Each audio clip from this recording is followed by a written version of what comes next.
छेर छेरा दाई छेर छेरा कोठी के धान लहेर हेरा। घर भंडार भरे लक्ष्मी डेरा कर दे विदाई जाए के मेरा। जम्मो संगी साथी आए तोरी अंगना, जम्मो संगी साथी आए तोरी अंगना, नहीं मांगा सोना चांदी मोती हीरा। छेर छेरा दाई छेर छेरा कोठी के धान लहेर हेरा। हाँ छेर छेरा दाई छेर छेरा कोठी के धान लहेर हेरा।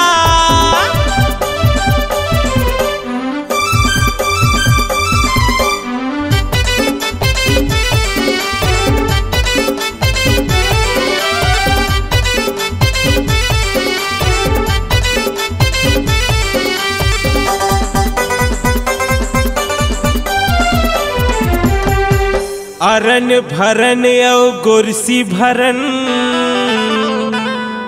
ए जब भे झोला भर बेदाई तभे टरन। छोटे बड़े अमीर गरीब आज घर घर भिक्षा मांगे। लड़का बूढ़ा सियान सबो छेर छेरा मधुम जाए।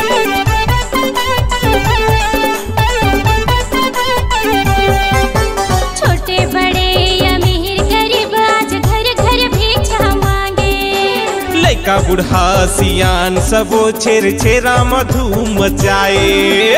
साल भर में एक दिन आथे जी मौका, साल भर में एक दिन आथे जी मौका, गली गली में चलना लगा वो फेरा। घर भंडार भरे लक्ष्मी डेरा कर दे विदाई जाए के मेरा। हाँ छेर छेरा दाई छेर छेरा कोठी के धान लहेर हेरा।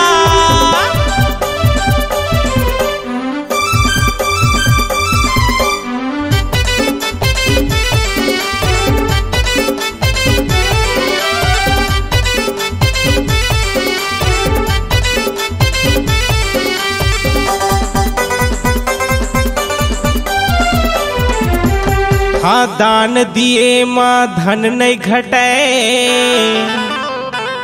दया मया बरसा दे दाई,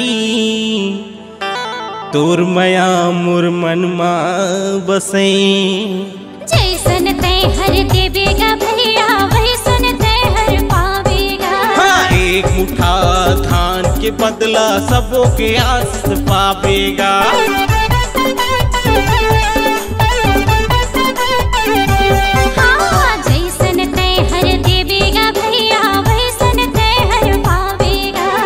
एक मुठा धान के बदला सबों के आस पावेगा।